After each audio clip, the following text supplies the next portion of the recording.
ছাত্রদের কোটা আন্দোলন নিয়ে সৃষ্ট পরিস্থিতি সম্পর্কে যথেষ্ট পরিমাণে অবহিত জাতিসংঘ। তারা বিষয়টি নিবিড়ভাবে এবং উদ্বেগের সঙ্গে পর্যবেক্ষণ করছে। একই সঙ্গে বিক্ষোভকারী শিক্ষার্থীদের নিরাপত্তা নিশ্চিত করতে বাংলাদেশ সরকারের প্রতি আহ্বান জানিয়েছেন।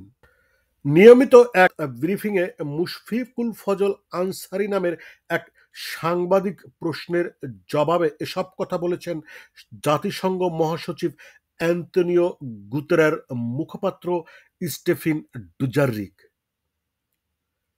তার কাছে ওই সাংবাদিক জানতে চান, সরকারি চাকরি ব্যবস্থায় কোটা ব্যবস্থার পরিবর্তে মেধাভিত্তিতে নিয়োগের দাবিতে বাংলাদেশ জুড়ে প্রতিবাদ বিক্ষোভ হচ্ছে।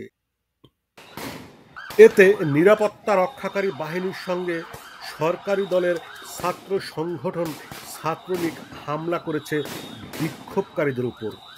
এতে কমপক্ষে ৬ জন সাধারণ শিক্ষার্থী নিহত হয়েছে। এই পরিস্থিতি সম্পর্কে মহাসচিব কি অবহিত? উত্তরে স্টেফেন ডুজারিক বলেন, হ্যাঁ, আমরা পরিস্থিতি সম্পর্কে খুব ভালোভাবে অবহিত। নিবিড়ভাবে এবং উদ্বেগের মাধ্যমে এই পরিস্থিতি পর্যবেক্ষণ করছি আমরা। আমি মনে করি বাংলাদেশ হোক বা বিশ্বের যে কোনো স্থানেই হোক, জনগণের শান্তিপূর্ণভাবে প্রতিবাদ বিক্ষোভ করার অধিকার আছে।